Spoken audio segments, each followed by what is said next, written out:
नमस्कार. मी प्रणय कंसर आपल्या सर्वांचे स्वागत करतो आहे नॉलेज व्हॅली MPSC ऑनलाईन इन्स्टिट्यूशनमध्ये. आज आहे 12 डिसेंबर 2020 आणि आपण बघून घेणार आहोत की लोकसत्ता न्यूजपेपरमध्ये कुठली महत्त्वाची न्यूज कव्हर झाली आहेत. न्यूज डिस्कशन करण्याआधी आज आदरणीय शरदचंद्र पवार साहेब यांचा 80वा वाढदिवस आहे, तर त्यांना वाढदिवसाच्या हार्दिक शुभेच्छा. आपली जी पहिली महत्त्वाची न्यूज आहे ती आहे कृषी कायदे असंविधानिक, शेतकरी विरोधी असल्याचा आरोप, शेतकरी सर्वोच्च न्यायालयात.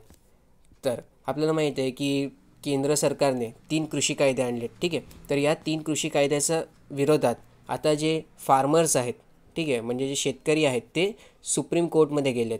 आता सुप्रीम कोर्ट याच्यामध्ये काय करू शकते तर लक्षात घ्या, जेव्हा केव्हा पण, ठीक आहे, जेव्हा कधी पण एखादा लॉ बनला आहे ते संविधानिक आहे का नाही आहे हे ठरवायचा अधिकार कोणाकडे? हे ठरवायचा अधिकार सुप्रीम कोर्टकडे आहे, ठीक आहे. कोण ठरवू शकतो एखादा कायदा संविधानिक आहे का नाही? तर ते ठरवायचा अधिकार सुप्रीम कोर्टकडे आहे, ठीक आहे. आणि इथे सुप्रीम कोर्ट स्वतःची जे पॉवर यूज करतो, ठीक आहे, त्याला आपण म्हणतो ज्युडिशियल रिव्ह्यू. काय म्हणतो आपण त्याला? ज्युडिशियल रिव्ह्यू, ठीक आहे. तर या ज्युडिशियल रिव्ह्यूच्या अंतर्गत जे शेतकरी आहेत ते सुप्रीम कोर्टकडे गेलेत, ठीक आहे. आता सर्वात आधी ज्युडिशियल रिव्ह्यूचा अर्थ समजा. ज्युडिशियल म्हणजे काय? तर न्यायिक. आणि रिव्ह्यू म्हणजे काय? तर पुनर्विचार, ठीक आहे. ज्युडिशियल म्हणजे काय? तर न्यायिक. आणि रिव्ह्यू म्हणजे काय? पुनर्विचार. म्हणजे समजा एखादा कायदा आहे, ठीक आहे, एखादा कायदा आहे किंवा एखादा निवाडा दिला आहे कुठल्याही कोर्टाने, ठीक आहे, मग ते सुप्रीम कोर्ट स्वतःही का नसो, ठीक आहे. एखादा निवाडा आला आहे जे कुठल्याही कोर्टाने दिलं आहे, तर त्या निवाडा बरोबर आहे का नाही, ठीक आहे, तर त्याची फेरविचारणा करण्याची जी ताकद आहे ती कोणाकडे आहे? ते सुप्रीम कोर्टकडे आहे. आणि ती जी ताकद आहे त्याला आपण काय म्हणतो? त्याला आपण ज्युडिशियल रिव्ह्यू म्हणतो, ठीक आहे. एक एक्झाम्पल देतो मी तुम्हाला, ठीक आहे. समजा प्रिएम्बल, ओके, प्रस्तावना जी आहे आपली, ठीक आहे, आपलं जे कॉन्स्टिट्यूशनमध्ये जे प्रस्तावना आहे, तर जे 1960मध्ये बेरुबारी युनियन केस आला होता, ठीक आहे, कुठला? बेरुबारी युनियन, ठीक आहे, बेरुबारी युनियन केस. तर बेरुबारी युनियन केसमध्ये काय सांगितलं होतं सुप्रीम कोर्टने? की प्रस्तावना जे आहे ते आपला संविधानाचा भाग नाही आहे, ठीक आहे. प्रस्तावना हे संविधानाचा भाग नाही आहे. परंतु 1973मध्ये जेव्हा केशवानंद भारती केस आला, ठीक आहे, तेव्हा त्यांनी आपला जो 1960चा बेरुबारी युनियनचा जो केस होता त्याच्यामध्ये त्यांनी जे जजमेंट दिलं होतं, जे निवाडा दिला होता, त्याला त्यांनी पुनर्विचार केला, त्याच्यावरती त्याचं ज्युडिशियल रिव्ह्यू केला. आणि त्यांनी काय सांगितलं 1973मध्ये की बाबा प्रिएम्बल किंवा प्रस्तावना जी आहे ते संविधानाचा भाग आहे, ठीक आहे. मग अशा प्रकारे त्यांनी काय केलं? त्यांनी स्वतःच डिसिजनला चेंज करून घेतलं, ठीक आहे. तर त्याला आपण म्हणू शकतो ज्युडिशियल रिव्ह्यू, ठीक आहे.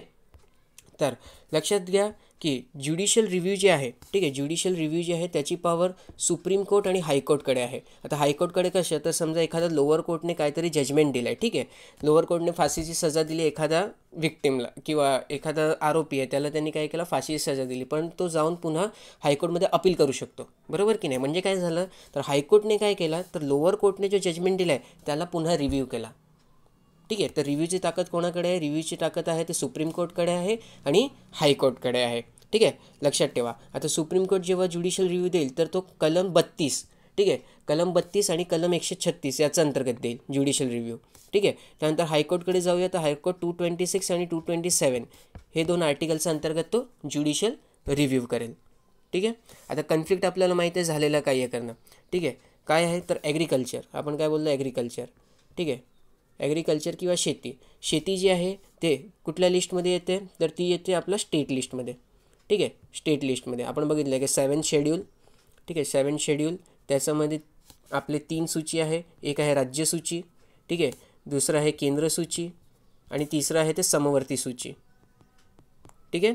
आपलं केंद्र सूचीमध्ये किती? 100 विषय, राज्य सूचीमध्ये 61 विषय आणि समवर्ती सूचीमध्ये 52 विषय, ठीक आहे. तर आपला जो ॲग्रिकल्चर जो आहे, ठीक आहे, काय बोललो मी? ॲग्रिकल्चर जो आहे तो कुठे येतो? तर तो लक्षात घ्या, तो येतो आपला राज्यसूचीमध्ये, ठीक आहे.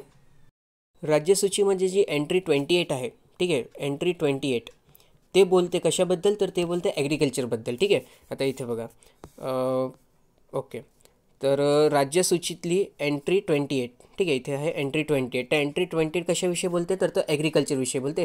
ठीक आहे, ॲग्रिकल्चरमध्ये कुठलं कुठलं येतं तर ॲग्रिकल्चर एज्युकेशन झाला, त्याच्यानंतर रिसर्च झाला, त्याच्यानंतर आपलं लाईव्हस्टॉक झाला. लाईव्हस्टॉक म्हणजे आपण मेंढीपालन वगैरे करतो ते, किंवा कॅटल गाय वगैरे पाळतो ते झालं. त्यानंतर फिशरी झाला, इरिगेशन झालं. ठीक आहे, तर हा सर्व कशामध्ये मोडते, हा सर्व आपला स्टेट लिस्टमध्ये मोडते. ठीक आहे, स्टेटकडे हा सर्व सब्जेक्ट्स आहेत. तसंच मार्केट आणि फेअर्स, ठीक आहे, मार्केट आणि फेअर्स हे सुद्धा स्टेट सब्जेक्ट आहे.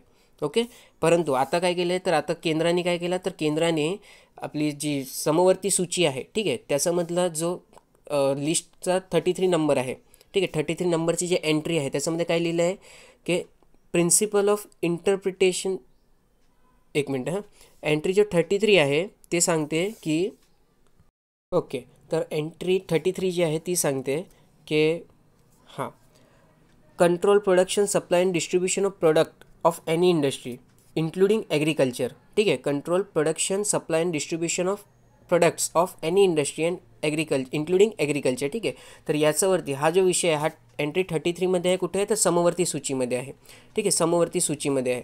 म्हणून या विषयावरती केंद्र आणि राज्य दोघांनाही अधिकार आहेत की ते कायदे बनवू शकतात. आणि सध्या जो कायदा बनवला आहे तो कोणी बनवला आहे, तो केंद्राने बनवला आहे. ठीक आहे, तर आता याच्यामध्ये एंट्री होते कोणाची तर सुप्रीम कोर्टची.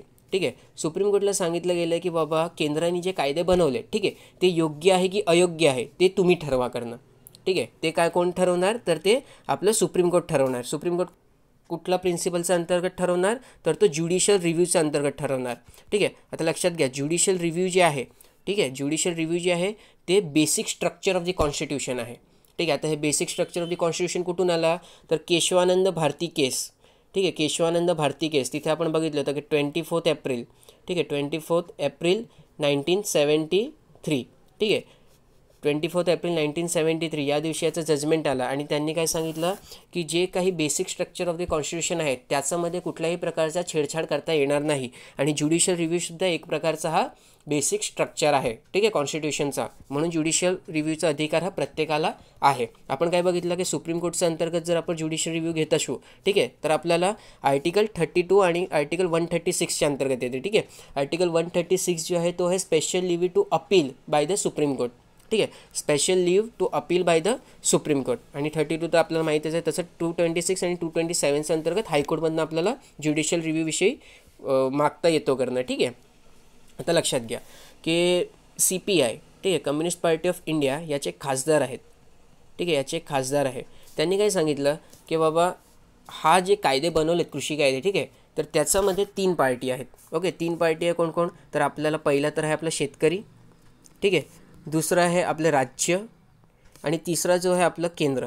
ठीक आहे, मग शेतकरी जे आहेत त्या शेतकऱ्यांचे जे राईट्स आहेत, ठीक आहे, शेतकऱ्यांचे जे फंडामेंटल राईट्स आहे त्यामध्ये फंडामेंटल राईट 14, ठीक आहे, त्यानंतर 19 आणि त्यानंतर अजून एक म्हणजे 21. ठीक आहे, तर हे जे 3 फंडामेंटल राईट्स आहेत त्यांचं व्हायोलेशन होतं आहे. ठीक आहे, हे खासदार काय म्हणत आहेत की तुम्ही जे कायदे बनवलेत ना त्यामुळे शेतकऱ्यांचे जे मूलभूत अधिकार आहेत तर त्याचे कलम 14, कलम 19 आणि कलम 21चा इथे तुम्ही व्हायोलेशन करतायत.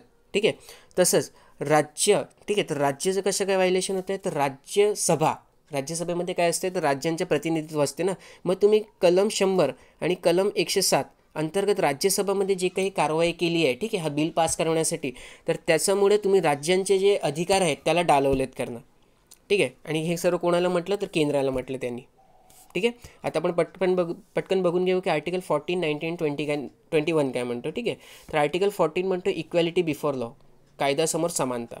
त्यानंतर कलम 19 काय म्हणतो फ्रीडम ऑफ प्रोफेशन आहे. ठीक आहे, कलम 19मध्ये काय फ्रीडम ऑफ प्रोफेशन आहे, तुम्हाला जिथे नोकरी करायची जशी नोकरी करायची तुम्ही तिथे करू शकता करणं. त्यानंतर कलम 21 काय राईट टू लाईफ, जगण्याचा अधिकार. ठीक आहे, तर हे महत्त्वाचं होतं. दुसरं ॲलिगेशन्स काय लावले गेले होते, ॲलिगेशन म्हणजे आरोप काय लावले गेले होते की तुम्ही जे राज्यसभेमध्ये जेव्हा हे ॲक्ट पास केलं, ठीक आहे, तर तेव्हा तुम्ही कलम 100 आणि कलम 107 अंतर्गत जे राज्यसभांचे अधिकार आहेत किंवा राज्यसभामध्ये जे सभासद आहेत त्यांचे अधिकार आहेत त्यांना तुम्ही डालवलं करणं. ठीक आहे, मग कलम 100 काय म्हणतो तर कलम 100मध्ये म्हणतो की हाऊसमध्ये वोटिंग कशी होणार. ठीक आहे, आणि राज्यसभा जी आहे, ठीक आहे, त्याचे पॉवर्स काय असणार आहेत. ओके, तसंच आर्टिकल 107 म्हणजे कलम 107 काय म्हणतो तर बिल कसा पास करता येऊ शकतो. ठीक आहे, बिल कसा पास करता येऊ शकतो. आता हे आपण लेक्चरमध्ये एकदम डिटेलमध्ये डिस्कस करू. आता फक्त एवढं लक्षात घ्या, आर्टिकल 100 आणि आर्टिकल 107 काय आहे. ठीक आहे, आणि कोण म्हटलं होतं तर CPI कम्युनिस्ट पार्टी ऑफ इंडियाचे खासदार होते, त्यांनी हे सर्व गोष्ट सांगितली होती.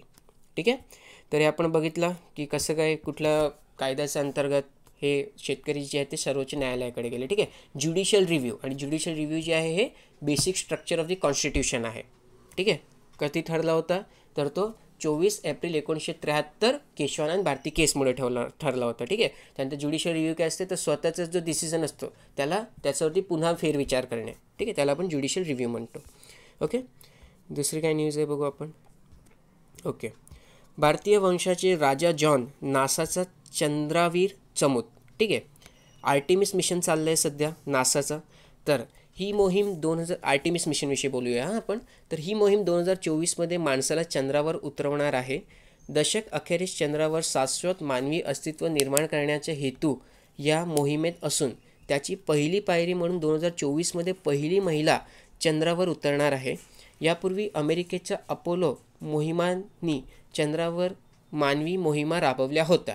ठीक आहे, आता आपण थोडीशी या जे चंद्रावरची जी मोहीम आहे आर्टेमिस मोहीम, ठीक आहे, त्याच्याविषयी बघून घेऊया. तर लक्षात घ्या, आर्टेमिस जे आहे, ठीक आहे, हा कोणाचा प्रोग्राम आहे तर सर्वात पहिले तर हे नासाचा प्रोग्राम आहे. ठीक आहे, आर्टेमिस मिशन कुठे जाणार आहे तर आर्टेमिस मिशन हा चंद्रावरती जाणार आहे. ठीक आहे, मूनवरती जाणार आहे. आर्टेमिस मिशन कुठे जाणार आहे तर आर्टेमिस मिशन जे आहे तो मूनवरती जाणार आहे. आर्टेमिसचा फुल फॉर्म काय आहे. ठीक आहे, तर आर्टेमिसचा फुल फॉर्म आहे acceleration, reconnection, turbulence and electrodynamics of moons interaction with the sun. ठीक आहे, हा आर्टेमिसचा फुल फॉर्म आहे बरं का. काय आहे, acceleration, reconnection, turbulence and electrodynamics of the moons interaction with the sun. ठीक आहे, आर्टेमिस प्रोग्राम जो आहे तो बेसिकली 3 पार्टमध्ये डिवाईड केला गेला आहे. ठीक आहे, आर्टेमिस मिशन जो आहे तो 3 पार्टमध्ये डिवाईड केला गेला आहे. पहिला जो आहे तो 2021 लॉन्च होणार आहे. ठीक आहे, पहिला जो आहे तो 2021 लॉन्च होणार आहे आणि तो अनक्रू फ्लाईट असणार आहे. म्हणजे काय तर त्याच्यामध्ये कुठलाही मानव असणार नाही. ठीक आहे, ती मानवरहित फ्लाईट असणार आहे. ओके, त्यानंतर दुसरा जो मिशन पाठवला जाणार आहे तो आहे 2023. ओके, आणि इथे मानवाला पहिल्यांदा पाठवणार आर्टिस मिशनचा अंतर्गत. ठीक आहे, त्यानंतर आर्टिस 3 मिशन जो आहे तो ॲस्ट्रॉनॉटना घेऊन मूनवरती जाईल. कुठे, मूनच्या साऊथ पोलवरती. ठीक आहे, कुठे जाणार तर तो दक्षिण ध्रुवावरती जाणार आहे. ठीक आहे, चंद्राचा. कधी, 2024. ओके, कधी जाणार आहे 2024. परंतु पहिली जे क्रू फ्लाईट आहे म्हणजे माणूस पहिल्यांदा जेव्हा आर्टेमिस मिशनच्या अंतर्गत लॉन्च केला जाणार आहे तो 2023. परंतु मूनच्या साऊथ पोलवरती, ठीक आहे, हे 2024 जाणार तो. आता नासाने आधी पण काही चंद्रावरची मोहिमे केली होती तर त्याच्याविषयी आपण थोडीशी माहिती घेऊया. ठीक आहे, तर US पहिल्यांदा कधी तर 1961. ठीक आहे, 1961 माणसाला स्पेसमध्ये पाठवण्याचा प्रयत्न केला होता. ठीक आहे, त्याचा 8 वर्षानंतर 20 जुलै 1969. कधी, 20 जुलै 1969 नील आर्मस्ट्रॉंग आणि एडविन बस आल्ड्रिन. ठीक आहे, कोण, नील आर्मस्ट्रॉंग आणि एडविन बस आल्ड्रिन. ठीक आहे, हे पहिल्यांदा मूनवरती म्हणजे चंद्रावरती पाय ठेवणारे व्यक्ती बनले होते करणं. ठीक आहे, आपल्याला माहिती आहे नील आर्मस्ट्रॉंग होते आणि त्याच्यानंतर कोण होते दुसरे तर ते बस आल्ड्रिन होते. ते पण नील आर्मस्ट्रॉंगच्या जोडीलाच चंद्राच्या धर्तीवरती उतरले होते. ठीक आहे, आणि तो जो मिशन होता तो अपोलो 11. ठीक आहे, अपोलो 11ने लॉन्च करण्यात आला होता. ठीक आहे, अपोलो 11ने तो लॉन्च करण्यात आला होता. आपल्याला माहिती आहे की USA, ठीक आहे, आणि USSR या दोघांमध्ये कोल्ड वॉर चालू होता वर्ल्ड वॉर 2 नंतर. ठीक आहे, वर्ल्ड वॉर 2 नंतर US आणि USSRमध्ये कोल्ड वॉर चालू होता. त्यामुळे काय झालं तर USSR जे आहे, ठीक आहे, तर त्यांनीसुद्धा स्वतःचे मिशन्स पाठवले होते. तर 1959 त्यांनी लुना 1 आणि लुना 2, ठीक आहे, हे 2 मिशन पाठवले होते. कुठे, मूनवरती. ठीक आहे, परंतु ते अनक्रू होते. अनक्रू म्हणजे काय की त्याच्यामध्ये कुठलीही व्यक्तीचा समावेश नव्हता. ठीक आहे, माणसं त्याच्यामध्ये नव्हती. ओके, आणि ते पहिला रोवर होता जे मूनवरती गेला होता करणं. कुठला, लुना 1 आणि 2. ठीक आहे, त्यानंतर आपण USAचं बघितलं की USAनं अपोलो 11 मिशन लॉन्च केलं होतं ज्याच्या माध्यमातून ते जे माणसं आहेत त्यांना चंद्रावरती पाठवलं होतं. ठीक आहे, मग 1961 ते 1968 याच्या दरम्यान त्यांनी 12 लोकांना, ठीक आहे, किंवा 12 ॲस्ट्रॉनॉटना, 12 अमेरिकन्सना हा मूनवरती पाठवला होता.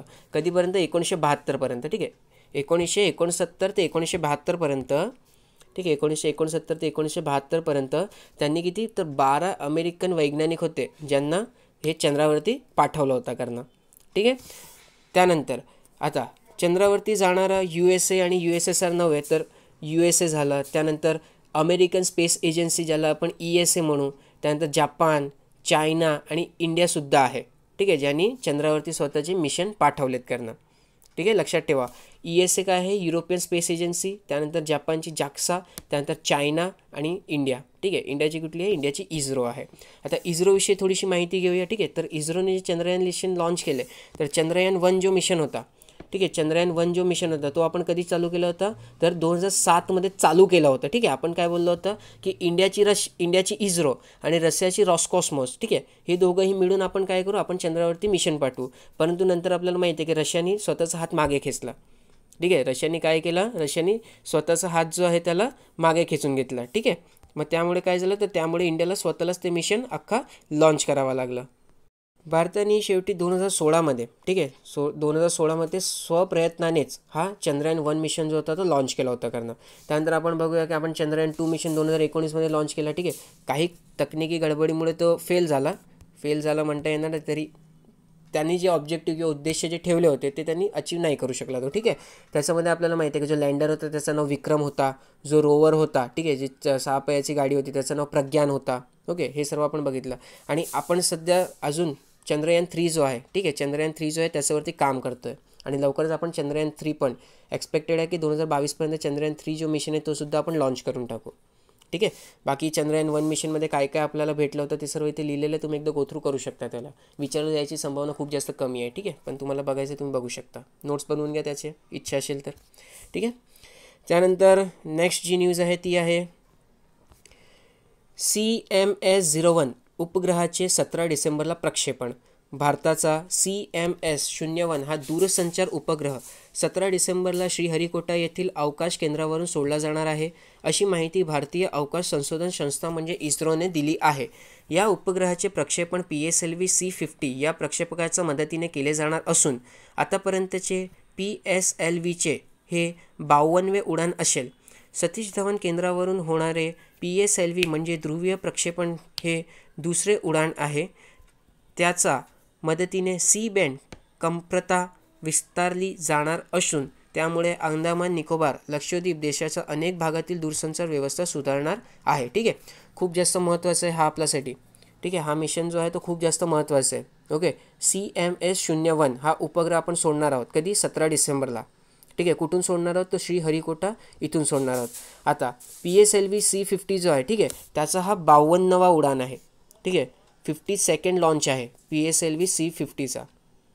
ओके, म्हणजे PSLV जो आहे त्याचा हा 52वा लॉन्च आहे. ठीक आहे, तर आपण इथे थोडीशी माहिती PSLV विषयी बघूया. ठीक आहे, तर PSLVचा फुल फॉर्म काय आहे, PSLVचा फुल फॉर्म आहे polar satellite launch vehicle.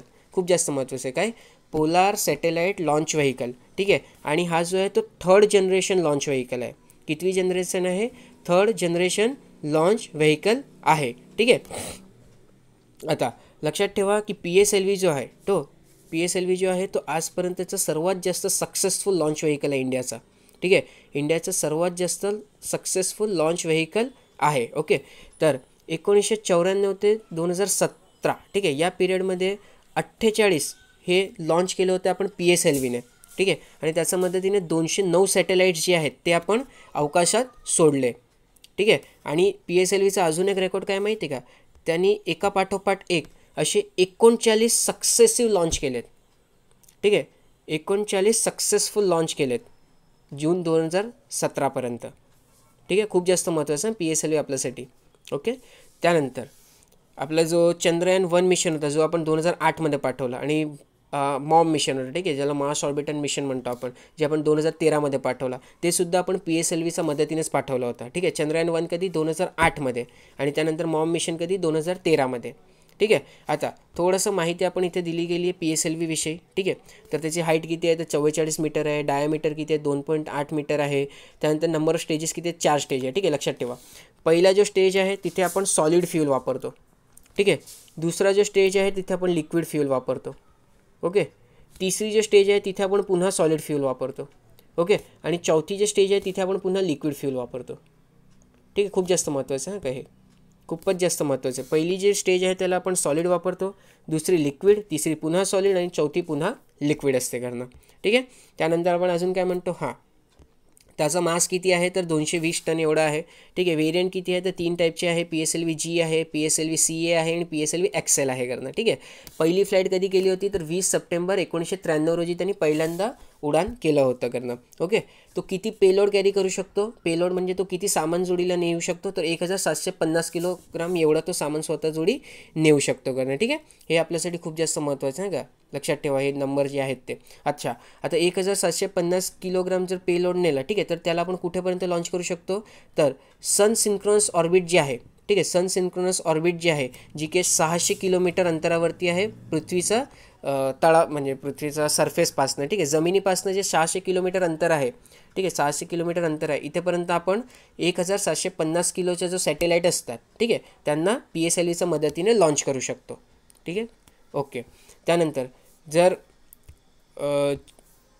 Jio transfer orbit असेल, ठीक आहे, जिओ ट्रान्सफर ऑर्बिट असेल, ओके, किंवा जिओ सिंक्रोनस ऑर्बिट असेल तर तिथेपर्यंत आपल्याला जर पेलोड पाठवायचे असेल तर आपण 1425 किलोग्राम एवढा पेलोड पाठवू शकतो. ठीक आहे. आता इथे कमी का झाला कारण सरफेसपासनं 36,000 मीटर, ठीक आहे, 36,000 मीटर एवढा अंतरापर्यंत आपल्याला पोचवायचं आहे ते सामान.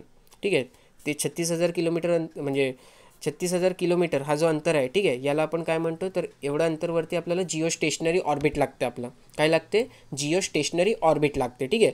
पोलर सिंक्रोनस ऑर्बिट कुठे होता तर किंवा सन सिंक्रोनस ऑर्बिट कुठे होता, सन सिंक्रोनस ऑर्बिट हा 600 किलोमीटर अंतरवरती होता. ठीक आहे. आणि जिओ सिंक्रोनस ऑर्बिट जे असते ते 36,000 किलोमीटर एवढं अंतरवरती असते. ठीक आहे. हे लक्षात ठेवा, महत्त्वाचं आहे. ठीक आहे. त्यानंतर आपण बघितलं होतं की 4 स्टेजेस असतात का नाही या रॉकेटचे PSLVचा. त्याचा जो सेकंड स्टेज आहे ना तिथे एक इंजिन वापरला जातो आणि त्या इंजिनचं नाव आहे विक्रम इंजिन. ठीक आहे.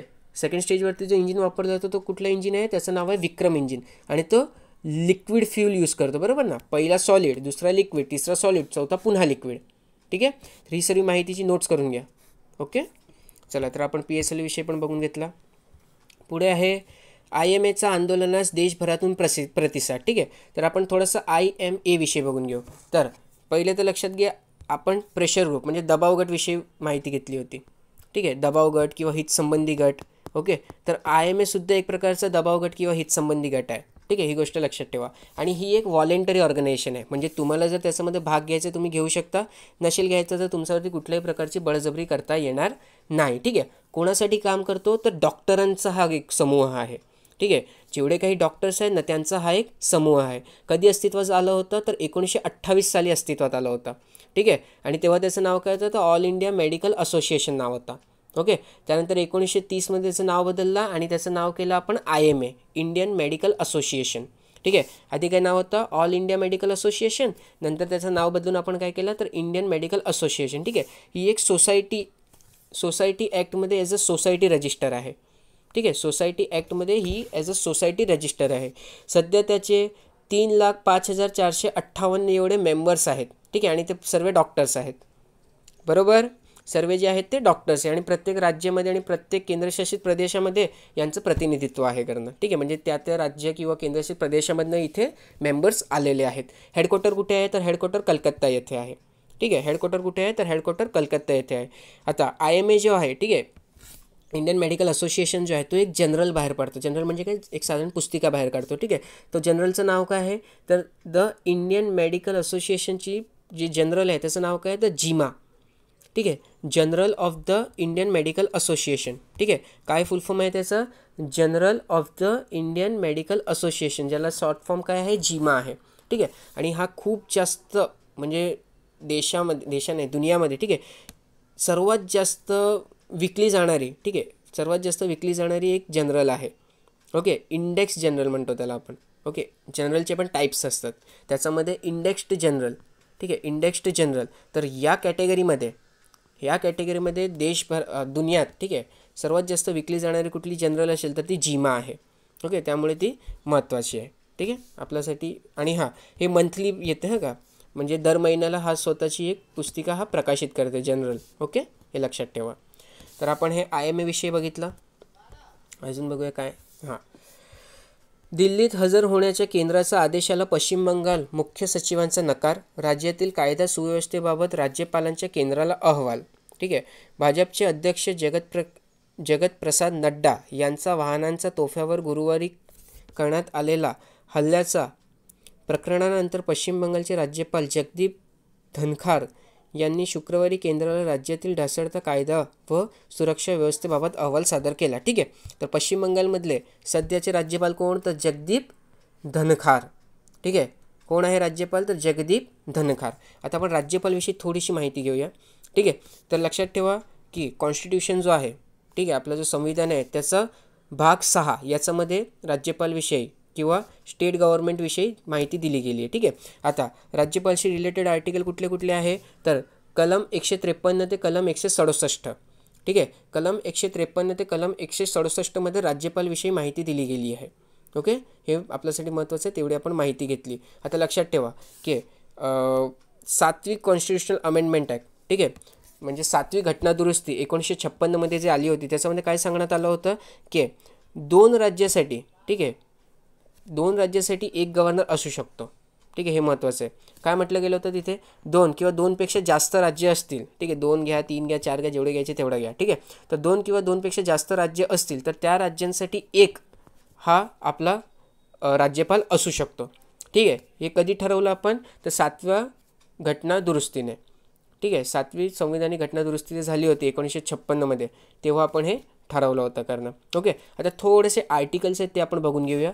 तर कलम 153 मध्ये काय सांगितलं गेलं आहे? तर कलम 153 मध्ये सांगितलं गेलं आहे की प्रत्येक राज्यासाठी, ठीक आहे, प्रत्येक राज्यासाठी एक राज्यपाल असेल.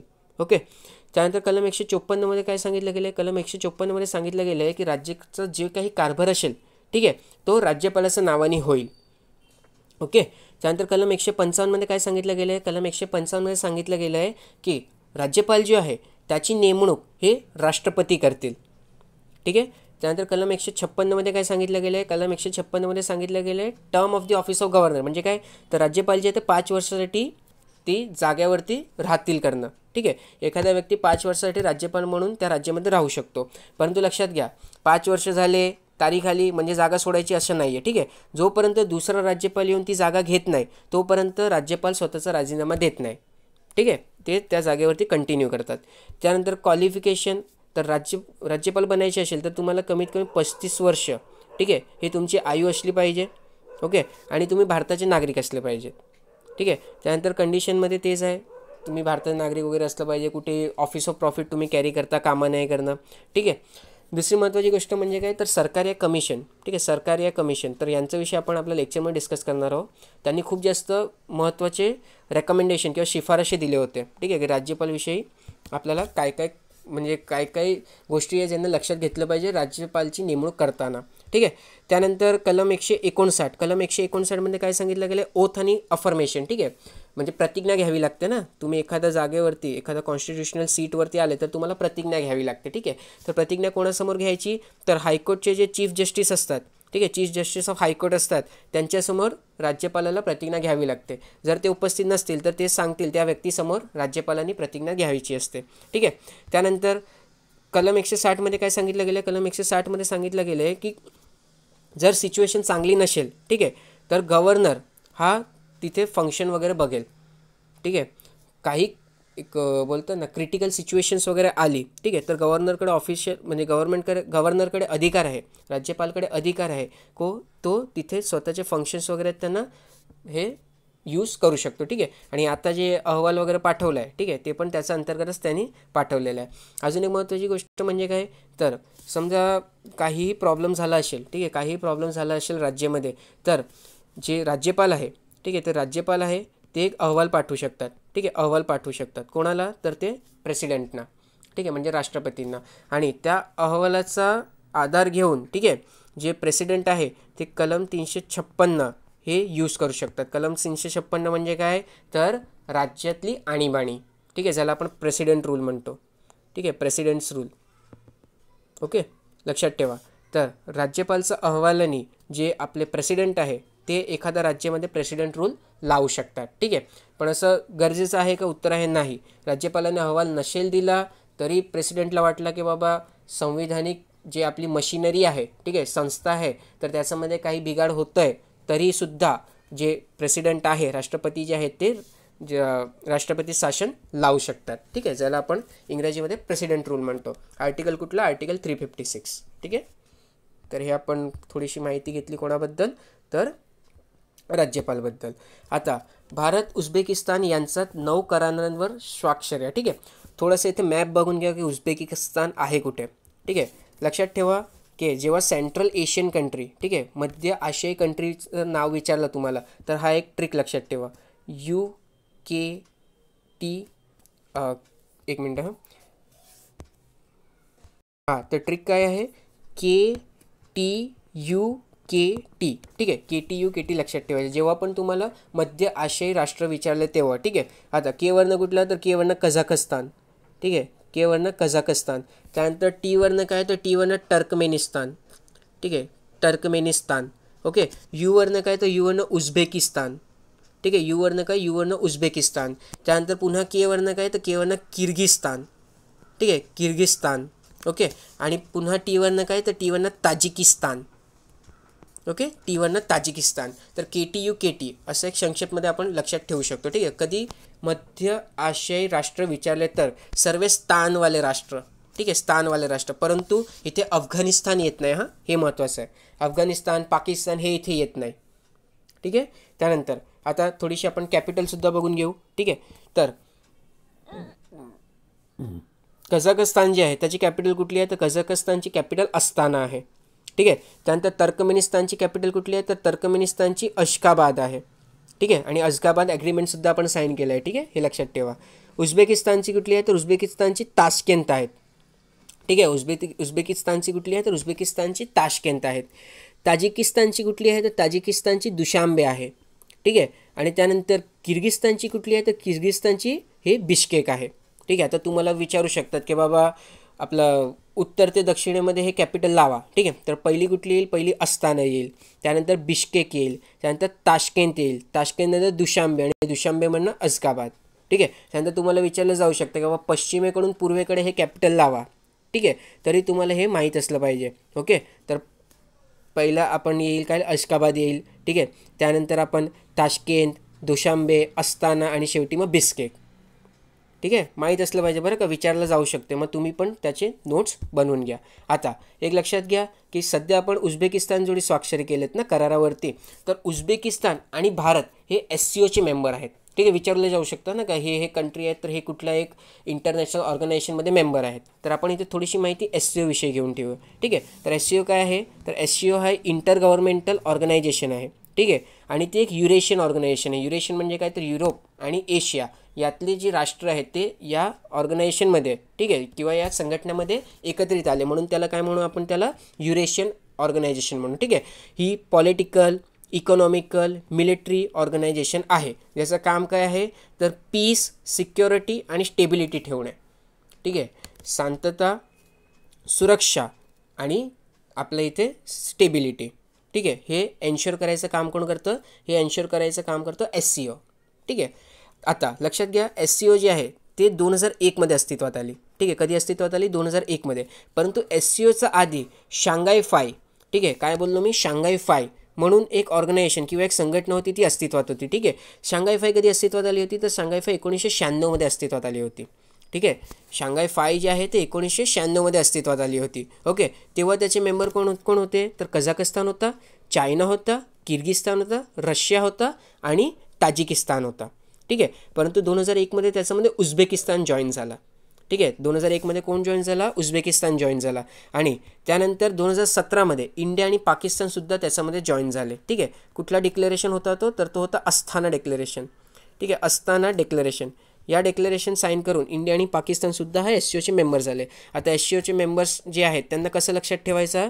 तर लक्षात ठेवा truck, TRUCK, truck plus IP. ठीक आहे, ट्रक प्लस IP. ओके, आता हां, टी वरनं कोण? तर टी वरनं ताजिकिस्तान. ठीक आहे, R वरनं रशिया, U वरनं उझबेकिस्तान, C वरनं चायना, K वरनं कझाकस्तान, दुसरा K वरनं किर्गिस्तान, I वरनं इंडिया, P वरनं पाकिस्तान. ठीक आहे, ट्रक प्लस IP. ओके, आणि तिथे सेंट्रल एशियन कंट्री काय होतं? तर KTUKT. ठीक आहे, असे ट्रिक्स बनवून ठेवा. खूप जास्त महत्त्वाचे आहेत. ओके, त्यानंतर आपण मेंबर्स बघून घेतले. ऑब्झर्वर स्टेट इम्पॉर्टंट आहे. तर ऑब्झर्वर स्टेटसाठी आपण काय बघितलं तर बीमा. ठीक आहे, बीमावरनं काय होतं तर बीवरनं बेलारस, आयवरनं इराण, एमवरनं आपलं मंगोलिया आणि एवरनं अफगाणिस्तान. ठीक आहे, डायलॉग पार्टनर महत्त्वाचे नाही तरी बघून घेऊ आपण. Azerbaijan, Armenia, Cambodia, Nepal, Turkey आणि श्रीलंका.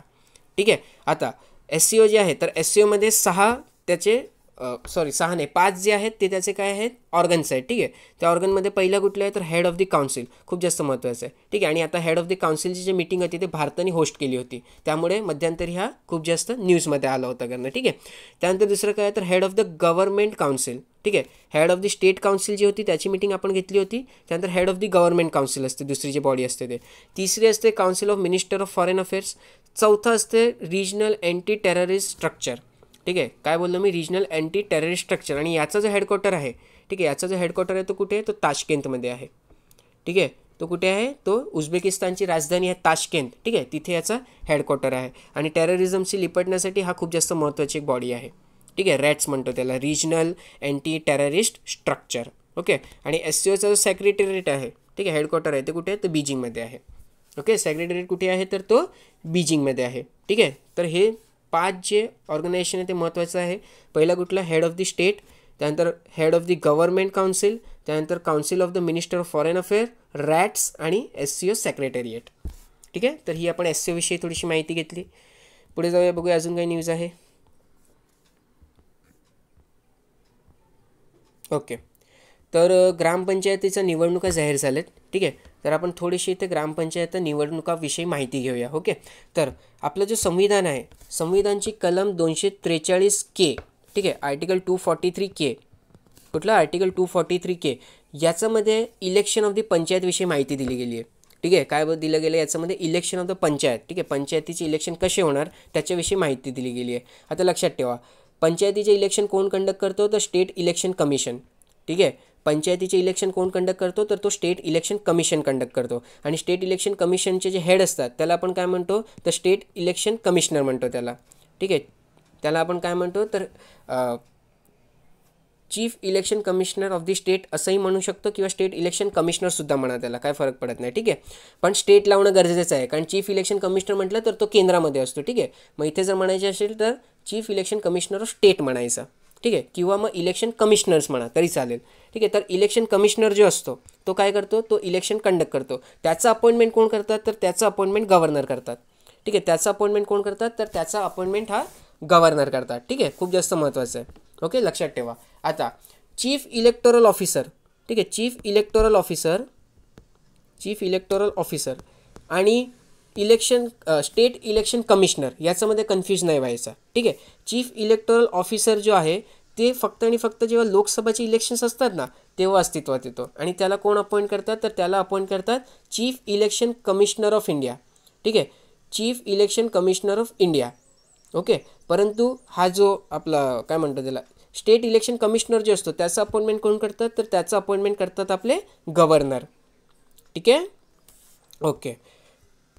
त्यानंतर जर त्यांना रिमूव्ह करायचे असेल, ठीक आहे, जर आपले स्टेट इलेक्शन कमिशनरना जर रिमूव्ह करायचे असेल तर कसं करता येईल तर जसं आपण हायकोर्टच्या जजना रिमूव्ह करतो ना, ठीक आहे, जसं आपण हायकोर्टच्या जजना रिमूव्ह करतो तसंच आपण स्टेट इलेक्शन कमिशनर जो आहे त्यांनासुद्धा हे रिमूव्ह करू शकतो. पण लक्षात ठेवा, एकदा का त्यांचा अपॉइंटमेंट झाला त्यानंतर त्यांचा पगारपाणी कमी करणे किंवा त्यांचे टेन्युअरची जे आपण जे स्कीम्स वगैरे डिसाईड केली होती, ठीक आहे, ते सर्व कमी करता येत नाही. ठीक आहे, अपॉइंटमेंट झाल्यानंतर तुम्ही त्यांना हानी होणारी अशी काही गोष्ट करू शकत नाही. ठीक आहे, हे महत्त्वाचं आहे.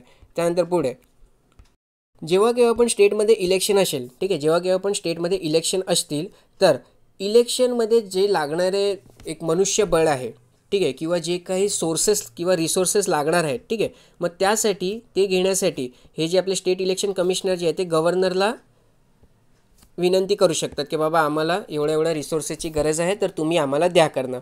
ठीक आहे, त्यानंतर शेवटचं अजून एक प्रोव्हिजन म्हणजे काय तर पंचायत इलेक्शनशी लागणारे जे काही लॉज आहेत, ठीक आहे, किंवा जे काही मॅटर्स आहेत त्यांच्यावरती लॉ बनवायचं काम, हे लॉ वगैरे बनवायचं काम कोणाचे असेल तर तो स्टेट लेजिस्लेचरचे असेल. ठीक आहे, लॉ फक्त स्टेट लेजिस्लेटर बनवतो. ओके, कुठलेही प्रोव्हिजन्स वगैरे करायचे असतील, ओके, इलेक्शनशी रिलेटेड तर तो लॉ वगैरे बनवायचं काम कोण करतो तर तो करतो आपलं स्टेट लेजिस्लेचर. ठीक आहे. तर आपण इथे थोडीशी माहिती घेतली आर्टिकल 243K विषयी. ठीक आहे, खूप जास्त महत्त्वाचं आहे बरं का 243K विषयी. ओके. त्यानंतर अजून काय माहिती आहे? हां, निवडणूक कार्यक्रम राज्याचे निवडणूक आयुक्त. ठीक आहे, सध्या राज्याचे निवडणूक आयुक्त कोण आहेत? तर ते आहे UPS मदान यांनी जाहीर केला. निवडणूक घोषणेबरोबर आचारसंहिता लागू करण्यात आली. ठीक आहे, तर आला आपल्यासाठी काय महत्त्वाचा? आचारसंहिता. पटापट आचारसंहितेविषयी आपण माहिती घेऊया. ठीक आहे, तर आपल्याला माहिती आहे की आचारसंहिता जे आहे त्याला इंग्रजीमध्ये आपण काय म्हणतो? तर मॉडेल कोड ऑफ कंडक्ट. ठीक आहे, काय म्हणतो त्याला आपण? Model code of conduct. Okay, model code of conduct कोणी जाहीर केला आहे? तर इलेक्शन कमिशनने जाहीर केला आहे. ठीक आहे, इलेक्शन कमिशनने मॉडेल कोड ऑफ कंडक्ट बनवला. तर तेव्हा त्यांनी कसं काय बनवलं? तर जेवढे काही पार्टी होते त्यांना विचारलं, त्यांच्याशी विचारपूस केली की बाबा आपल्याला कसं काय म्हणजे कुठले असे तरीके आहे जे वापरून, ठीक आहे, आपण एक शांततामय वातावरणात इलेक्शन वगैरे कंडक्ट करू शकतो. ओके, तर त्यांनी जे काही रेकमेंडेशन दिले त्याच्यावरनं आपण काय बनवलं? आचारसंहिता किंवा मॉडेल कोड ऑफ कंडक्ट बनवला. ठीक आहे, तर पहिल्यांदा मॉडेल कोड ऑफ कंडक्ट जो आहे तो आपण केरळ इलेक्शनच्या टायमाला यूज केला होता. ठीक आहे, 1960मध्ये. आणि त्यानंतर 1962चं लोकसभा इलेक्शन केलं आणि त्यानंतर आपण कंटिन्यू त्याला सुरू ठेवलं. ठीक आहे, 1990 नंतर जेव्हा इलेक्शनची जी मशिनरी होती किंवा इलेक्शन जे होत होते त्याच्यामध्ये खूप जास्त गडबड व्हायला लागली. त्यामुळे मॉडेल कोड ऑफ कंडक्टला आपण कंपल्सरी करून टाकला आणि त्याला अजून जास्त स्ट्रिक्ट केला. ठीक आहे, आता मॉडेल कोड ऑफ कंडक्टमध्ये काय काय प्रोव्हिजन्स आहेत ते आपण बघून घेऊ. सर्वात पहिली जनरल कंडक्ट. ठीक आहे, जनरल कंडक्ट म्हणजे काय? तर कुठलाही पार्टीला तुम्ही क्रिटिसाइज करू शकतात किंवा पार्टीच्या पॉलिसीजला तुम्ही क्रिटिसाइज करू शकता. ठीक आहे, एखाद्या व्यक्तीला तुम्ही क्रिटिसाइज करू शकत नाही किंवा जे आपले काय म्हणतात त्याला व्यक्तीचं धर्म, ठीक आहे, किंवा त्याचं सेक्स, तर याच्यावरनं तुम्ही कुठल्याही व्यक्तीला क्रिटिसाइज करू शकत नाही. ठीक आहे, हे पहिलं आहे कुठलं? जनरल कंडक्टमध्ये. ओके, तर जनरल कंडक्टमध्ये आपण काय बघितलं की एखाद्या पॉलिटिकल पार्टीला जर आपल्याला क्रिटिसाइज करायचं असेल, ठीक आहे, तर आपण त्यांचे प्रोग्राम आणि पॉलिसीजवरनं त्यांना क्रिटिसाइज करू शकतो.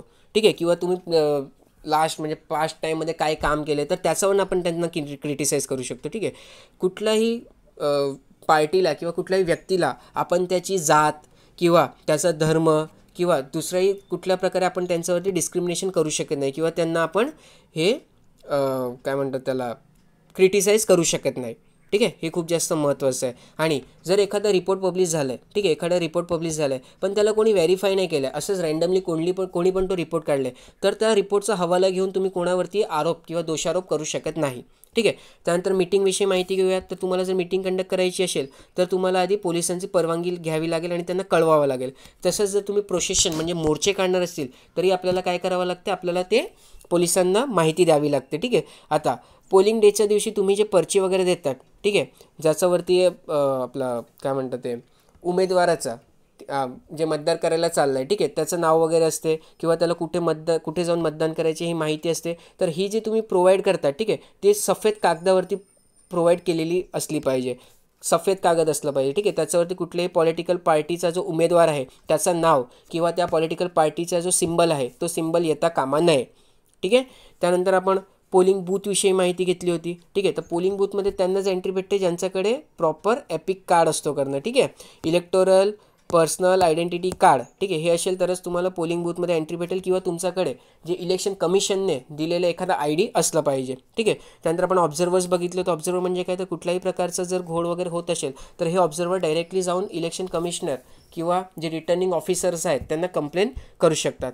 पार्टी इन पॉवरविषयी बघितलं होतं आपण. पार्टी इन पॉवर ह्याचे जे प्रोव्हिजन्स आहेत, ठीक आहे, तर ते 1979, ठीक आहे, त्यानंतर हे अस्तित्वात आले होते. करणं काय सांगितलं गेलं की मिनिस्टर असेल एखादा, तो जिथे इलेक्शन कंडक्ट होत आहे, ठीक आहे, तिथे ऑफिशियल व्हिजिट करू शकणार नाही. ठीक आहे, तो तिथे ऑफिशियल व्हिजिट देऊ शकत नाही. ओके, त्यानंतर इलेक्शन एकदा आचारसंहिता लागली त्यानंतर तुम्ही कुठल्याही प्रकारची जे स्कीम्स वगैरे आहेत, ठीक आहे, किंवा कुठल्याही प्रकारचा इन्फ्रास्ट्रक्चर बनवायचं आहे, रस्ते बांधकाम वगैरे करायचे, असे कुठलेही कार्य करू शकत नाही की ज्याचे करून आपले जे वोटर्स आहेत त्यांना काय म्हणतात त्यांना आपण स्वतःच्याकडे वळवून घेऊ शकतो. ठीक आहे, तर असे कुठले प्रयत्न तुम्ही करू शकत नाही. तुम्ही जे काही म्हणजे पब्लिकसाठी जे काही जागा बनवली गेली आहे, ठीक आहे, ज्याला आपण पब्लिक स्पेस म्हणतो, तर ही पब्लिक स्पेस जी आहे किंवा रेस्ट हाऊस वगैरे आहे किंवा रेंट हाऊस वगैरे आहेत, तर ते प्रत्येक म्हणजे पॉलिटिकल पार्टी जे पॉवरमध्ये त्यालासुद्धा आणि जी आता लढते, ठीक आहे, त्यांनासुद्धा, त्या पक्षालासुद्धा हे सर्व जे इन्फ्रास्ट्रक्चर आहे ते अवेलेबल व्हायला पाहिजे करणं. ठीक आहे. त्यानंतर इलेक्शन मॅनिफेस्टो काढणे गरजेचं आहे आणि हे 2013मध्ये आपण इंट्रोड्यूस केलं होतं की प्रत्येक पार्टीने इलेक्शन मॅनिफेस्टो काढलेला पाहिजे की त्याच्यामध्ये ते सांगतील का ते काय काय, जर ते सत्तेमध्ये आले तर ते काय काय काम करतील, म्हणजे काय फक्त फुकटचे बोलबच्चन देणार नाही करणं. ठीक आहे. लक्षात घ्या की आपली जे हे मॉडल कोड ऑफ कंडक्ट आहे, ठीक आहे, मॉडल कोड ऑफ कंडक्ट आहे, त्याला कुठल्याही प्रकारचं लीगल बॅकअप नाही आहे. ठीक आहे. तरी जर मॉडल कोड ऑफ कंडक्टचं तुम्ही व्हायलेशन केलं असेल तर IPC इंडियन पिनल कोडच्या 1860च्या सेक्शनच्या अंतर्गत तुम्हाला तिथे चार्ज केलं जाऊ शकते, किंवा CRPC 1973 किंवा RPA ॲक्ट 1951 याचे जे प्रोव्हिजन्स आहेत, ठीक आहे, त्याच्या अनुसार तुमच्यावरती कार्यवाही होऊ शकते. का आपण याला लीगल बॅकअप दिला नाही करणार, तर लक्षात घ्या आपल्याला जास्तीत जास्त 45 दिवसाच्या आतमध्ये हे सर्व विषय संपवायचे असतो इलेक्शनचा. ठीक आहे. जर आपण ज्युडिशियली बॅकअप दिला असतं किंवा लीगल बॅकअप दिलं असतं तर त्याच्यामुळे काय झालं असतं, त्याच्यामुळे केसेस वाढले असते आणि आपल्याला माहिती आहे की भारतामध्ये आधीच केसेसचं किती बर्डन आहे. मग 45 दिवसाच्या आतमध्ये इलेक्शन कंडक्ट करणे पॉसिबलच झालं नसतं ना. त्यामुळे आपण काय केलं, आपण हे जे हे जे मॉडल कोड ऑफ कंडक्ट आहे, ठीक आहे, त्याला लीगल बॅकअप दिला नाही. ओके. तर हे आपण पटापट डिस्कस करून घेतलं आपलं काय म्हणूया त्याला मॉडल कोड ऑफ कंडक्ट विषय. अजून एक छोटीशी माहिती इथे जी राहिली होती ते मी तुम्हाला देऊन टाकतो की कुठल्याही प्रकारची तुम्ही फायनान्शियल ग्रांटसुद्धा देऊ शकत नाही. ठीक आहे. इलेक्शन आले म्हणजे आता मी 200 करोड रुपये महाराष्ट्राला देतो असं चालणार नाही. ठीक आहे. इलेक्शन डिक्लेअर झालं आहे त्यानंतर तुम्ही कुठल्याही प्रकारची ग्रांट किंवा कुठल्याही प्रकारची अशी हे जाहिरात देऊ शकत नाही. ठीक आहे. महत्त्वाचं काय होतं माहिती आहे का, की ज्या दिवसापासून इलेक्शनची डेट्स जाहीर होतात ना त्या दिवसापासून ही आचारसंहिता लागू होते मॉडल कोड ऑफ कंडक्ट आणि रिझल्ट येईपर्यंत ती चालू राहते. ठीक आहे. एकदा रिझल्ट आला त्यानंतर आचारसंहिता संपते. ओके. तर आपण मॉडल कोड ऑफ कंडक्ट विषयी बघितला. पक्षाच्या चिन्हाशिवाय, ठीक आहे, तर ग्रामपंचायतीच्या निवडणुका या पक्षाच्या चिन्हाशिवाय लढवल्या जातात. खूप जास्त महत्त्वाचं आहे का, काय आहे की ग्रामपंचायतीचे निवडणुका आहेत, ठीक आहे, ग्रामपंचायतीचे निवडणुका आहेत ते पक्षाच्या चिन्हाशिवाय लढवले जातात. ठीक आहे. त्यामुळे महाविकास आघाडीचे सरकार सत्तेत आल्यावर मोठ्या प्रमाणावर होणाऱ्या पहिल्या स्टेट निवडणुकीत ग्रामीण भागात कौल कोणाला हे स्पष्ट होऊ शकणार नाही. ते आपल्यासाठी महत्त्वाचं नाही. काय बोललो आपण की जे ग्रामपंचायतीचे जे असतात, ठीक आहे, ओके, इथे पण तेच लिहिलं आहे मी, जे ग्रामपंचायतीचे जे निवडणूक असतात ते काय असतात, ते पक्षाच्या चिन्हाशिवाय होतात. ठीक आहे. ते पक्षाच्या चिन्हाशिवाय होतात. खूप जास्त महत्त्वाचं आहे का ग्रामपंचायतीच्या निवडणुका. ठीक आहे. तर अच्छा, इथे एक थोडीशी महत्त्वाची माहिती आहे ती आपण घेऊन टाकू की महाराष्ट्र स्टेट इलेक्शन कमिशन जो होता, ठीक आहे, महाराष्ट्र स्टेट इलेक्शन कमिशन जो होता तो 26 एप्रिल 1994, ठीक आहे, कधी 26 एप्रिल 1994 तेव्हा एस्टॅब्लिश झाला होता करणं ॲज अ इंडिपेंडेंट बॉडी. ठीक आहे. 26 एप्रिल 1994 रोजी ॲज अ इंडिपेंडेंट बॉडी, ठीक आहे, स्वतंत्र एक संघटना म्हणून हे महाराष्ट्र स्टेट इलेक्शन कमिशन प्रस्थापित झालं होतं. ठीक आहे. त्याचं काम काय आहे तर रुरल आणि अर्बन लोकल बॉडीज जे आहे, ठीक आहे, पंचायती आणि म्युन्सिपाल्टीज जे आहे तिथे इलेक्शन कंडक्ट करणे. ओके. महाराष्ट्र राज्यातील जे काही पंचायत आणि म्युन्सिपाल्टीज आहेत तिथे ते इलेक्शन कंडक्ट करायचं काम करतो. कधी असतं प्रस्थापित झालं होतं ॲज अ इंडिपेंडेंट बॉडी, तर 26 एप्रिल 1994 रोजी. ठीक आहे. महत्त्वाचं आहे. आणि सध्याचे त्याचे हेड कोण आहेत तर आताचे जे स्टेट इलेक्शन कमिशनर आहेत ते आहेत मिस्टर UPS मदन. ठीक आहे. ही आपण माहिती घेतली. अजून काय आहे, ओके, शासकीय जमीन रूपांतरणात स्थगिती, फडणवीस सरकारच्या निर्णयाला दांडग्यांनी लाभ घेतल्याची तक्रार. ठीक आहे. आता आपण थोडीशी शासकीय जमीन रूपांतरण स्थितीविषयी बघू. ओके. तर शासनाकडून किंवा जिल्हाधिकाऱ्यांमार्फत हजारो जमिनी कंपन्या, संस्था किंवा व्यक्तींचा कब्जे हक्काने किंवा लीज देण्यात आल्या आहेत. त्यातील बहुतांश जमिनी भोग वटादार वर्ग 2 संवर्गातील आहेत. ठीक आहे. भोग वटादार वर्ग हे काय असतं ते आपण इथे बघणार आहोत का. भोग वटादार वर्ग 2 याच्यामध्ये काय असते ते बघा, आणि भोग वटादार वर्ग 1 याच्यामध्ये काय असते त्याच्यामधलं आपल्याला डिफरन्स बघून घ्यायचं. ठीक आहे. ते आपल्यासाठी महत्त्वाचं आहे. तर काय बघितलं होतं आपण की बहुतांशी जमीन जे आहे ते भोग वटादार वर्ग 2 संवर्गातील आहेत. या जमिनींवर बांधण्यात आलेल्या गृहनिर्माण संस्थांमधील सदनिका विकायचे असल्यास शासनाची परवानगी घेऊन हस्तांतरण शुल्क भरावे लागतं. ठीक आहे. तर लक्षात घ्या की आपली भोग वटादार वर्ग 2 मधली जी काही जमीन आहे, ठीक आहे, किंवा त्याच्यामध्ये जे काही विकासाची कामं झाली आहे त्याचं जर आपल्याला हस्तांतरण करायचं असेल, ठीक आहे, तर आपल्याला काय करावं लागते, शासनाची परवानगी घ्यावी लागते. ठीक आहे. वर्ग 2 मधल्या जमिनीसाठी. ओके. कोणाची तर शासनाची परवानगी घ्यावी लागते आणि हस्तांतरण शुल्क भरावा लागतो. या जमिनी अन्य कोणाला विकायच्या असल्यास किंवा अन्य कारणांसाठी वापर करायचा असल्यास शासनाची परवानगी घेऊन हस्तांतरण शुल्क भरावे लागतात. ठीक आहे. या जमिनींवर असलेल्या सोसायट्यांमधील लाखो सदनी विकल्या गेल्या, पण शासनाची परवानगी घेतली नाही किंवा त्या बाबतीचे अर्ज अनेक वर्षे प्रलंबित राहिले. सुमारे 50-60 वर्षापूर्वीचा इमारतीचा पुनर्विकास रखडला. या संदर्भात सरकारकडे वारंवार मागण्या झाल्याने तत्कालीन मुख्यमंत्री देवेंद्र फडणवीस यांनी 8 मार्च 2019 रोजी भोगवटादार वर्ग 2च्या जमीन वर्ग 1 मध्ये रूपांतरित करण्याची परवानगी दिली. ठीक आहे. वर्ग 1 मध्ये रूपांतरण कन्व्हर्जन्स म्हणजे शासन जमिनीवरचा हक्क सोडून देऊन त्याचा वापराचे व विक्रीचे पूर्ण हक्क फ्री होल्ड संबंधित संस्था, व्यक्ती किंवा कंपनीस मिळतात. या रूपांतरणासाठी निवासी वापरास 10 ते 25% आणि व्यावसायिक वापरास 50% एकवेळी शुल्क म्हणजे प्रीमियम निश्चित करण्यात आले आहेत. ठीक आहे. म्हणजे काय तर भागवटादार वर्ग 1 मधली जी काही जमीन आहे, ठीक आहे, ती जर आपण 2 मधनं 1 मध्ये आणली तर काय असते तर त्याच्यामध्ये एकदा शुल्क भरावे लागतात. ठीक आहे. त्यानंतर पुढे तुम्ही जर त्याचा व्यवहार करा, काहीही करा, तुम्हाला शुल्क भरावे लागत नाही. ओके. मुंबई, ठाणे, पुणे किंवा शहरी भागात जेथे जमिनीचे दर अधिक आहेत तेथे प्रत्येक हस्तांतरण सरकार शुल्क ट्रान्सफर फी देण्यापेक्षा वर्ग 1 मध्ये रूपांतरित करून ती जमीन मालकी हक्काने देणे लाभदायक होते. प्रीमियमची रक्कम बाजारमूल्य किंवा रेडी रेकनरच्या दराने भरवायची आहे. त्यामुळे या निर्णयाचा लाभ कंपन्या किंवा धन दांडग्यांनी उठवला व तसे प्रयत्न सुरू असल्याचे तक्रारी शासनाला प्राप्त झाल्या आहेत. ठीक आहे. लक्षात घ्या की जमीन आपली कुठली तर जी भोगवाटादार वर्ग 2 आहे, ठीक आहे, त्याचं जेव्हा केव्हा पण हस्तांतरण होते तर आपल्याला हस्तांतरण शुल्क भरावा लागतो. परंतु भागवटादार वर्ग 1 मधली जी जमीन आहे, ठीक आहे, त्याच्यावरती आपल्याला एकदा शुल्क भरावं लागतं. आणि एकदा शुल्क भरला का ती जी जमीन आहे ते ज्या संस्थाचं नाव आहे त्या संस्थाचं नावाने होऊन जाते ना. आणि त्यानंतर पुढे जर त्या संस्थाने कुठल्या दुसऱ्या संस्थाला विकला किंवा काहीतरी व्यवहार केले तर त्यांना शुल्क भरावं लागत नाही. ठीक आहे. हे महत्त्वाचं आहे आपल्यासाठी. तर तेवढं आपण बघितलं. रेडी रेकनर रेट्स जे आहेत त्याच्याविषयी आपण आधीच पण माहिती घेतली आहे. रेडी रेकनर रेट जे आहे ते स्टेट गव्हर्नमेंट डिसाईड करते आणि ते दरवर्षी चेंज होत राहतं. ठीक आहे. जमिनीचे जे भाव असतात त्या भाव जे डिसाईड करायचं एक बेस प्राईस जे असते, ठीक आहे, तर ते बेस प्राईसला आपण रेडी रेकनर रेट म्हणतो. ठीक आहे. आणि त्यानंतर जे काही व्यवहार होतात ते रेडी रेकनर रेटचं वरती होतात. ठीक आहे. त्याच्यापेक्षा जास्त दरानेच होतात. आता समजा की महाराष्ट्र गव्हर्नमेंट आहे, ठीक आहे, तर त्यांनी वसईची जी जमीन आहे त्याच्यावरती रेडी रेकनर रेट सांगितलं 50,000 रुपये पर हेक्टर. ठीक आहे. एक्झाम्पल घेतो आपण, एवढा जास्त रेट नसतो पण आपण एक्झाम्पल दिलं. 50,000 रुपये हेक्टरची त्यांनी एक रेडी रेकनर रेट लावला. आता तिथे जे काही जमिनीचे व्यवहार होणार ते 50,000 रुपयांचा वरतीच होणार. कारण जेवढं जास्त रेडी रेकनर रेट तेवढंच जास्त मोठा व्यवहार होणार आणि तेवढंच जास्त हे शुल्क भरावं लागेल. त्यामुळे रेडी रेकनर रेट जेवढं जास्त तेवढं शुल्क जास्त आणि तेवढा जास्त पैसा हा गव्हर्नमेंटच्या तिजोरीमध्ये येतो. ठीक आहे. तर हे आपल्याला लक्षात ठेवायचं आहे. दरवर्षी रिवाईज होतो आणि रिवाईज करायचं काम कोणाचं आहे तर ते स्टेट गव्हर्नमेंटचं आहे. ठीक आहे. राज्य शासनाचं आहे. तर हे आपण बघितलं शासकीय जमिनीविषयी माहिती.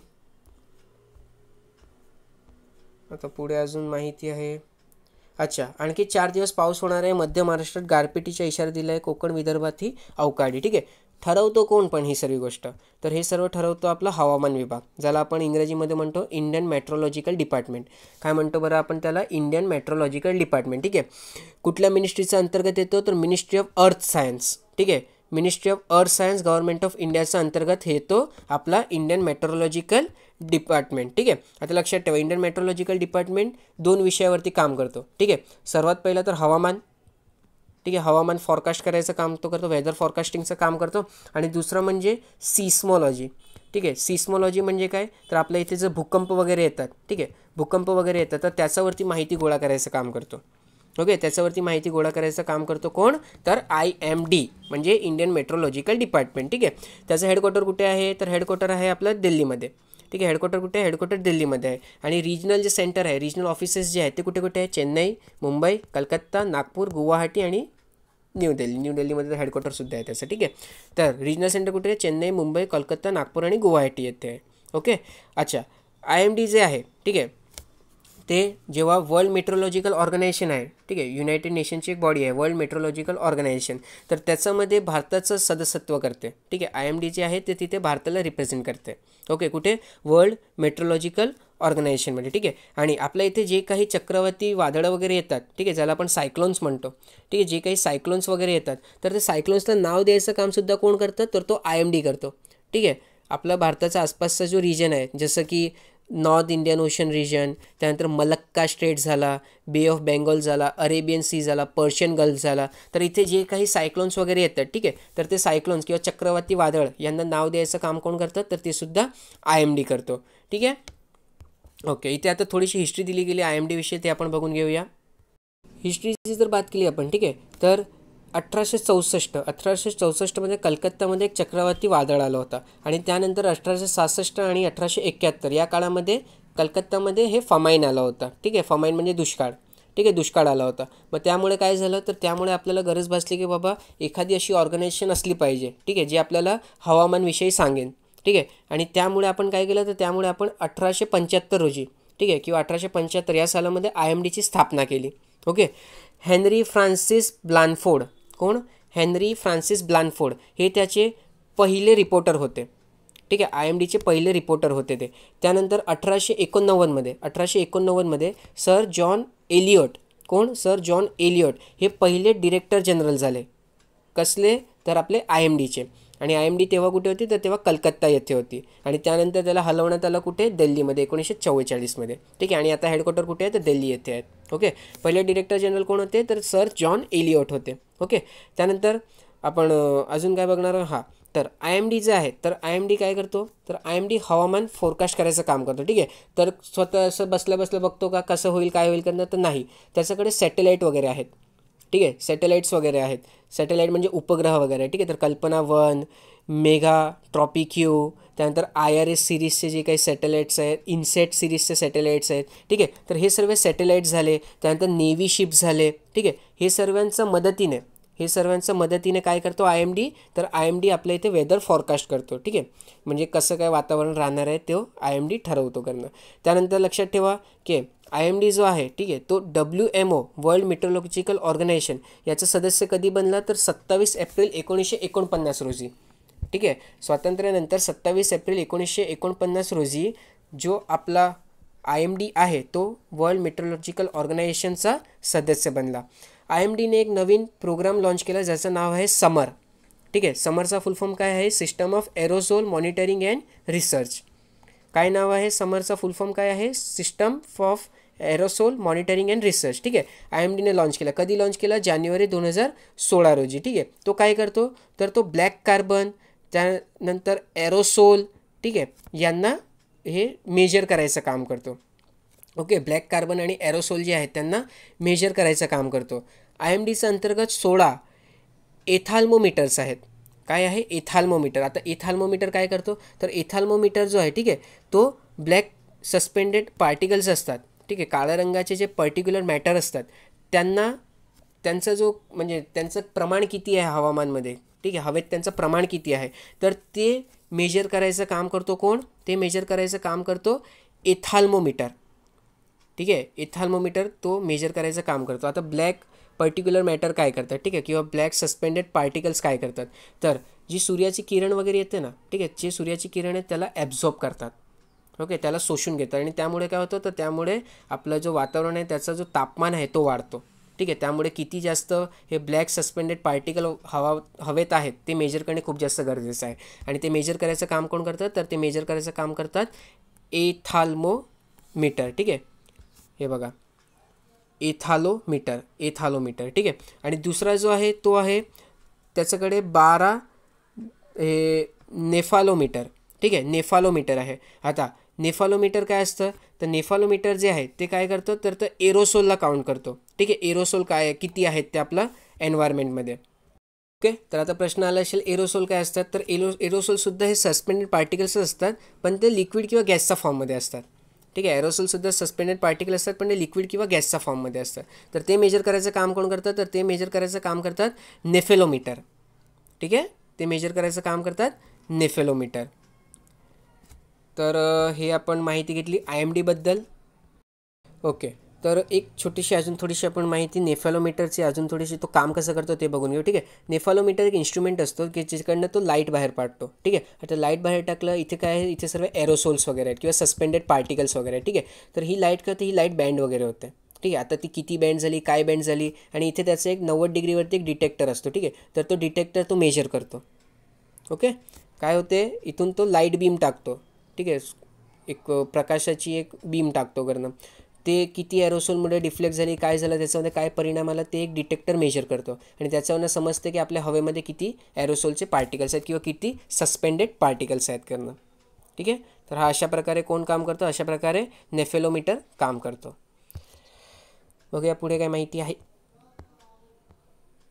ओके, तर इथे खूप सुंदर माहिती दिली आहे. ठीक आहे, पट्टचित्रविषयी. तर ओडिसाची एक चित्रकला आहे. ओके, त्याला काय नाव आहे, पट्टचित्र किंवा ताडपत्रचित्र. ठीक आहे, ही ओडिसाची एक चित्रकला आहे. तर त्याच्याविषयी थोडीशी माहिती दिली, आपण माहिती वाचून घेऊ. पट हा सांस्कृतिक शब्द असून त्याचा अर्थ कापड, कॅनव्हास असा होतो. कागदावर किंवा कॅनव्हासवर केलेले चित्र म्हणजे पटचित्र. उच्च दर्जाची रंगसंगती, सुंदर मनुष्याकृती, प्राणी पक्ष्यांची आकृती, पानाफुलांचे सर्जनात्मक आकार यांची सुंदर चित्र पटचित्रात असतात. ठीक आहे, कुठले कुठले असतात, तर मनुष्याकृती असतात, प्राणी पक्ष्यांची आकृती असतात, पान फुलांचे आकार असतात. हे चित्रपट आपलं हे पट्टचित्रामध्ये इन्क्लुडेड असतात. विशेषतः पौराणिक विषय यात चित्रित करतात. जगन्नाथजी आणि वैष्णव पंथ यांच्याशी संबंधित विषय आढळतात. जगन्नाथ हे कृष्णाचाच रूप असल्यामुळे कृष्णजन्म, कृष्णलीला हे विषय ओधानच असतात. ठीक आहे, कुठले कुठले विषय आहेत, कृष्णजन्म, त्यानंतर कृष्णलीला. जगन्नाथ मंदिर आणि त्यांचा आजूबाजूचा वातावरण हा विषय लोकप्रिय असून त्याला उडिया भाषेत बोडुआ म्हणतात. याविषयी याशिवाय विष्णूचे 10 अवतार म्हणजे दशावतार आणि पंचमुखी गणेश हेही विषय आढळतात. ठीक आहे, महत्त्वाचं का विषय विचारले जाऊ शकतात. ठीक आहे, तर लक्षात ठेवा, कृष्ण हा मेन विषय असतो त्यांचा. ठीक आहे, त्यानंतर बोडुआ, दशावतार, त्यानंतर पंचमुखी गणेश हे विषयसुद्धा येतात. त्यानंतर कृष्णजन्म, कृष्णलीला. ओके, आकार कुठले कुठले आहेत, तर मनुष्याकृती असतात, प्राणी आणि पक्ष्यांची आकृती असतात, पानफुलांचे आकार असतात त्याच्यामध्ये. ओके, ओडिसा पट्टचित्रांचे 3 प्रकार आहेत. खूप महत्त्वाचा, पहिला कुठला, भित्तचित्र. दुसरा एक आहे भिंतीचित्र, जी मंदिराच्या भिंतींवर आढळतात. दुसरं आहे जी कापडावर चित्रित करतात. तर तिसरी जी आहे, ठीक आहे, ओके, तिसरं जे आहे ते ताडपत्रावरील चित्र. हे तिन्ही प्रकार अजूनही जिवंत आहेत. विशेषतः पुरी, भुवनेश्वर, रघुराजपूर, पारलाखेमुंडी, चिकिती, सोलेपूर या ठिकाणी ही भित्तचित्र पाहता येतात.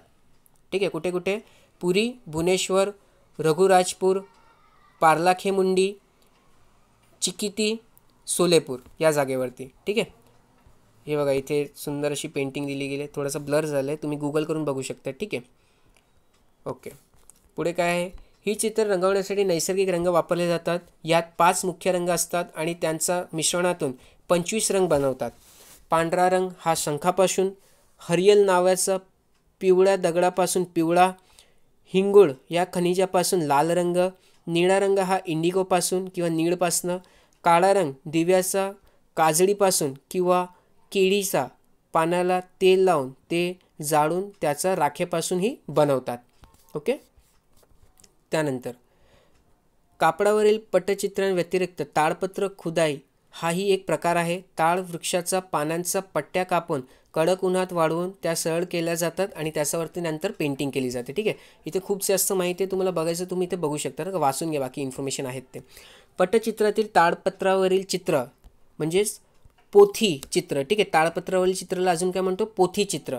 हे सुद्धा एक प्रकारचं आपलं एक प्रकारच आहे करणं. ठीक आहे, याच्यामध्ये तर ही आपण थोडीशी माहिती घेतली पट्टचित्राविषयी. ठीक आहे, बघा किती सुंदर पेंटिंग आहे. ओके, अजून बघूया अजून काय माहिती आहे का.